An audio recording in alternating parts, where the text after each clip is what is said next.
देखिए 21 जून से सबके लिए फ्री वैक्सीन का ऐलान प्रधानमंत्री नरेंद्र मोदी ने कर दिया है। क्या कुछ उसकी तैयारी है, कितनी वैक्सीन अवेलेबल है, किस तरीके से सरकार काम करेगी, ये सब कुछ बताने के लिए हमारे साथ हमारे कई सहयोगी जुड़ गए हैं। दिल्ली से प्रफुल्ल श्रीवास्तव हमारे साथ मौजूद हैं, लखनऊ से रणबीर, रायपुर से ज्ञानेंद्र तिवारी और पटना से निधि श्री झा हमारे साथ मौजूद है। प्रफुल्ल, सबसे पहले मैं आपका रुख करूंगा, क्या तैयारी है? वैक्सीन का ऐलान तो हो गया फ्री वैक्सीन का 21 जून से, तैयारी क्या है? देखिए तैयारियां सरकार, मैं आपको ये बता दूं कि जिस तरह के हालात पिछले 2 महीने में जब राज्य सरकारों को कहा गया कि आप 18 से 44 वाला कीजिए, 25% वैक्सीन आप प्रोक्योर कीजिए, वैसा हालात नहीं रहेंगे क्योंकि केंद्र इस महीने जो वैक्सीनेशन देने की बात कही गई है देश में 12 करोड़ वैक्सीन की डोजेज जो हैं वो उपलब्ध हो जाएंगी। यानी इस समय बहुत अच्छी मात्रा में पिछले महीनों के मुकाबले वैक्सीन है और आने वाले दिनों में अगले 2 हफ्ते में जाइडस की वैक्सीन जो है वो भी इमरजेंसी यूज ऑथराइजेशन के लिए अप्लाई करेगी, तो उसकी भी 5 करोड़ डोजेज आएंगी। उसके अलावा अगले महीने के बाद से प्रोडक्शन और बढ़ जाएगा, तो जो संख्या है जो अभी इस समय 12 करोड़ वैक्सीन डोजेज हैं वो बढ़कर 20 से 22 करोड़ तक पहुंच जाएगी। यानी केंद्र सरकार के पास हर महीने इस वैक्सीन का प्रोडक्शन जो है बढ़ता जाएगा और वैक्सीन देने की क्षमता बढ़ती जाएगी।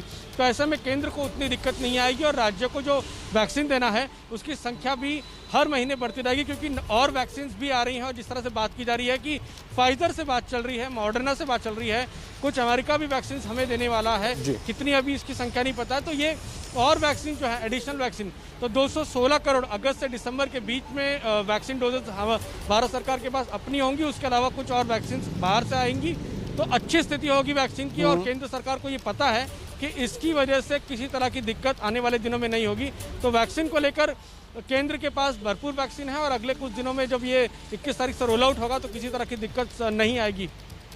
ठीक है प्रफुल्ल, बहुत धन्यवाद आपका इस पूरे अपडेट के लिए। प्रफुल्ल श्रीवास्तव हमारे सहयोगी पूरी जानकारी दे रहे थे कि किस तरह से वैक्सीन की अवेलेबिलिटी आगे होगी।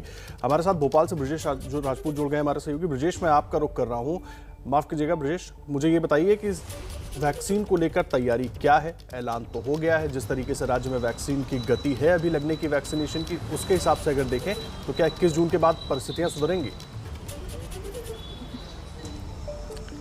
बिल्कुल आदर्श, उम्मीद कर सकते हैं। मध्य प्रदेश में अब तक तकरीबन 1.25 करोड़ लोगों को वैक्सीन लग गई है।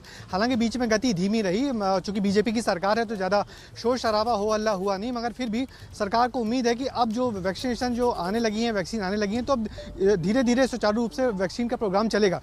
कल जो प्रधानमंत्री का भाषण हुआ उसका मुख्यमंत्री शिवराज सिंह चौहान ने स्वागत किया है और कहा कि उन्होंने ये बात कही कि हम कुछ राज्यों के मुख्यमंत्रियों ने ये जरूर मांग की थी कि कुछ काम उनको दिया जाए 18 से ज़्यादा उम्र के लोगों के लिए, जिससे अभियान पूरा बिखर गया। मगर शिवराज सिंह ने यह कहा कि हम सभी के कुछ और मंत्रियों ने कहा था, मुख्यमंत्रियों ने कहा था कि ये काम आप ही करें तो ज़्यादा बेहतर होगा। तो प्रधानमंत्री ने वो काम वापस ले लिया, तो एक अच्छी बात है, इससे जो वैक्सीन का काम है बेहतर तरीके से चल पाएगा। मगर जो विपक्ष है उसने इस बात की आलोचना की और कहा कि केंद्र सरकार ने गलत फैसला लिया, उसको अब सही करने की कोशिश है। यानी कि राजनीति तो चल रही, मगर यदि हम जनता की बात करें तो जनता को वैक्सीन अब धीरे धीरे सुलभ हो रही है और अब पहले की तरह वैक्सीन सेंटर पर उतनी भीड़ नहीं लग रही है, उतनी बड़ी तादाद में लोग वापस नहीं जा रहे हैं, क्योंकि नियमों में जिस तरीके से सुधार हो रहे हैं वो सुधार जनता के हित में हो रहे हैं। बस दुख इसी बात का है कि ये फैसले पहले नहीं लिए गए, पहले ही सोच के लिए जाते तो बेहतर होता। मगर फिर भी जनता को वैक्सीन लग रही है और लोग खुशी खुशी वैक्सीन लगवा रहे हैं। हम भोपाल की बात करें तो भोपाल में 10 तारीख से पूरा अनलॉक हो जाएगा, मगर शर्त यही रखी है कि दुकानें वही खुलेंगी जिनके कर्मचारी और व्यापारी या मालिक वैक्सीनेशन कर पाएंगे। पहले टीका लगाओ फिर दुकान खुलवाओ। तो इस तरीके की मुहिम भोपाल और मुझे लगता है पूरे मध्य प्रदेश में भी धीरे धीरे शुरू होने वाली है। तो वैक्सीन को लेकर कोई अच्छा माहौल है, एक अच्छा सकारात्मक माहौल पूरे प्रदेश में पैदा हो गया है। ठीक है जी आदर्श, और जरूरी है कि वैक्सीनेशन जल्द से जल्द और तेजी से होनी चाहिए, इसीलिए अब केंद्र ने सब कुछ अपने हाथ में ले लिया है और उम्मीद यही है कि हालात सुधरेंगे। ज्ञानेंद्र तिवारी रायपुर से जुड़े हुए। ज्ञानेंद्र, रायपुर की अगर बात करें, छत्तीसगढ़ की अगर बात करें, क्या स्थिति है वैक्सीनेशन की अभी और 21 जून के बाद हालात कैसे बदलते दिख रहे हैं?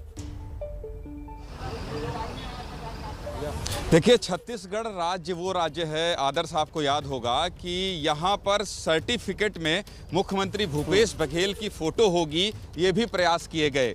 केंद्र सरकार वैक्सीन नहीं दे रही है, ये भूपेश बघेल कहते रहे, स्वास्थ्य मंत्री टी.एस. सिंहदेव कहते रहे, आरोप प्रत्यारोप चलता रहा। जब कल ये ऐलान हुआ पीएम मोदी की तरफ से कि अब फ्री वैक्सीनेशन कराया जाएगा 18 साल से ऊपर के लोगों को, तो कहने लगे सब तो हमने किया, हमने दबाव बनाया।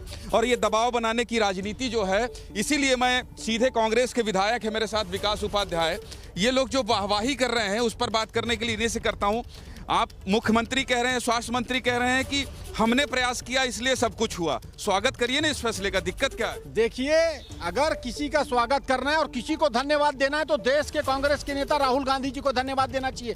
पहले दिन से उन्होंने बोला इस बात को कि वैक्सीन सबको फ्री में लगना चाहिए। इसके पहले भी वैक्सीनेशन का काम चला है, चाहे पोलियो का वैक्सीन लगा हो, चाहे तमाम प्रकार का वैक्सीन, देश में कभी पैसा नहीं लगा। और धन्यवाद, एक बार पीएम मोदी को धन्यवाद देने से क्या होगा? हो क्या जाएगा? किस चीज का धन्यवाद देना है? जब हम छत्तीसगढ़ प्रदेश में कांग्रेस की भूपेश बघेल जी की सरकार 18 साल से लेके, भूपेश बघेल जी की सरकार तो वैक्सीन का जो सर्टिफिकेट है उसमें फोटो लगवाने की चिंता कर रही। फोटो लगाने की चिंता नहीं, ये राज्य पूरे हिंदुस्तान में सबसे पहला राज्य है जिसने 18 साल से 44 साल के लोगों को फ्री में वैक्सीन लगाने का फैसला लिया। हमने केंद्र सरकार से मांग की। ठीक है ज्ञानेंद्र, जाहिर सी बात है अब ऐलान हो गया, लेकिन उसके बाद होड़ लेने की कोशिश सबकी तरफ से हो रही है। सबकी तरफ से होड़ लेने की अब कोशिश हो रही है ज्ञानेंद्र, और लगातार अपडेट अपने दर्शकों को हम यही करने की कोशिश कर रहे हैं कि हालात अब वैक्सीनेशन को लेकर किस तरह से बदलेंगे, बदल सकते हैं और क्या तैयारी है। हमारे साथ रणवीर भी जुड़े हुए हैं, हमारे साथ निधि भी मौजूद है, उनके पास भी चलेंगे। एक छोटे से ब्रेक के बाद उन राज्यों का भी हाल जानेंगे, क्या है वैक्सीनेशन की स्थिति, तुरंत लौटता है। क्या उसके बाद सब ये कह रहे हैं कि सुप्रीम कोर्ट का जो रुख था उसके बाद सरकार जागी है, क्या कुछ पूरी बात सुप्रीम कोर्ट ने कही थी? देखिए, सुप्रीम कोर्ट का रुख बहुत कड़ा था इस बात को लेकर कि 18 से 44 साल की उम्र के लोगों के लिए वैक्सीन केंद्र सरकार क्यों नहीं दे रही है मुफ्त में। ये बात बिल्कुल जग जाहिर है।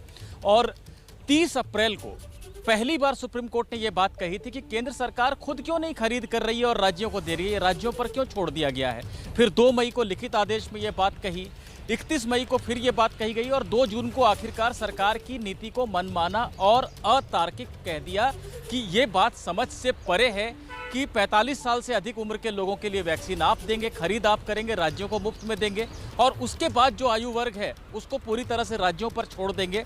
तो ये मनमानी नीति है। यहाँ तक कि सुप्रीम कोर्ट ने कहा था कि एक एक फाइल नोटिंग हम देखना चाहते हैं कि आखिर ऐसी नीति बनी तो बनी कैसे सारे दस्तावेज हमारे सामने रखे। तो निश्चित रूप से सरकार पर एक दबाव तो था सुप्रीम कोर्ट की तरफ से। ये अलग बात है कि ये भी कहा जा रहा है कि सरकार पहले से विचार कर रही थी कि ऐसी नीति उसे बनानी है, कोर्ट की इसमें भूमिका नहीं है। इस तरह की बातें भी सूत्रों के हवाले से बताई जा रही हैं। तो सरकार ये आधिकारिक रूप से बेहतर बता सकती है कि उसने ये नीति बनाने का फैसला कब लिया। लेकिन ये बात सार्वजनिक रूप से उजागर है कि 30 अप्रैल से लेकर आज तक सुप्रीम कोर्ट ने लगातार इस मसले पर दबाव बनाया हुआ है और ये कहा हुआ है केंद्र सरकार से कि हमें समझाइए कि आखिर आप 18 से 44 साल के लोगों के लिए क्यों नहीं वैक्सीन खुद खरीदकर राज्यों को दे रहे हैं। हम इस पूरी नीति पर विश्लेषण करना चाहते हैं। ठीक है निपुण, आप रहे हमारे साथ। फिलहाल वक्त हो गया एक छोटे से ब्रेक का, लेकिन ब्रेक के बाद बाकी राज्यों का हाल जानेंगे। हमारे साथ हमारे और भी सहयोगी जुड़े हुए हैं, उनके पास भी चलेंगे, वहां की भी स्थिति आपको बताएंगे। अजय, मैं आपका रुख कर रहा हूं, वहां पर क्या हालात हैं? हालात बदलेंगे 21 जून के बाद, अभी तक का स्टेटस क्या है? देखिए आदर्श, अगर आप जम्मू कश्मीर की बात करें तो जम्मू कश्मीर उन यूनियन टेरिटरीज़ में था, उन केंद्र शासित प्रदेशों में था जहां 18 से 44 साल का जो टीकाकरण था वो करीब 20 से 22 दिन देरी से शुरू हुआ था।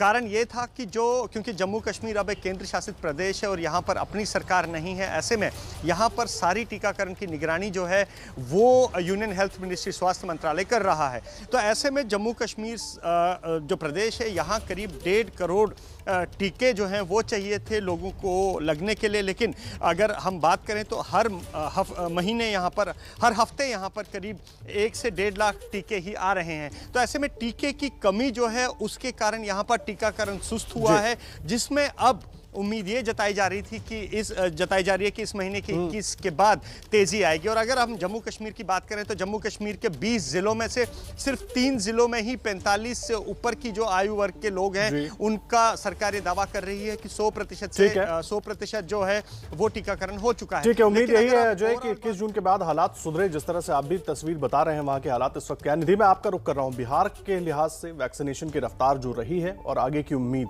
कैसे देख रहे हैं वहां पर? जी बिल्कुल आदर्श, देखिए सबसे पहले बिहार में अब तक 1 करोड़ 12 लाख लोग ऐसे हैं जो अब तक वैक्सीनेट हो पाए हैं और ये संख्या भी धीमी है। हालांकि खुद जो बिहार के स्वास्थ्य मंत्री हैं मंगल पांडे, उन्होंने कभी नहीं स्वीकार किया है कि बिहार में कभी वैक्सीनेशन की कमी भी आई है। लेकिन ये बात भी सच है कि पिछले कुछ दिनों में लगभग 2 हफ्ते तक ऐसा रहा जब बिहार के अलग अलग वैक्सीनेशन सेंटर्स पर वैक्सीन अवेलेबल नहीं था। अब जब ये फैसला हुआ है तो ये उम्मीद की जा रही है कि 21 जून के बाद से हालात सुधरेंगे, वैक्सीनेशन की जो रफ्तार है वो थोड़ी तेज़ होगी। दूसरी जो सबसे ठीक बड़ी है। बात इसमें सामने आ रही है कि अब बिहार में टीका एक्सप्रेस चल रहा है, जो कि 45 साल से ऊपर की उम्र के लोगों को लग रहा है। उम्मीद यही लेकिन है इस निधि फैसले कि के जल्द बाद से जल्द हालात सुधरे इस फैसले के बाद। जिस तरह से आप भी कह रही हैं, इस फैसले के बाद वैक्सीनेशन की रफ्तार और तेज हो और ज्यादा से ज्यादा लोगों को टीका मिल पाए, वही बहुत जरूरी है। सबको सुरक्षित रखने के लिए बहुत धन्यवाद आप सभी का हमारे साथ जुड़ने के लिए और पूरी जानकारी हम तक पहुंचाने के लिए।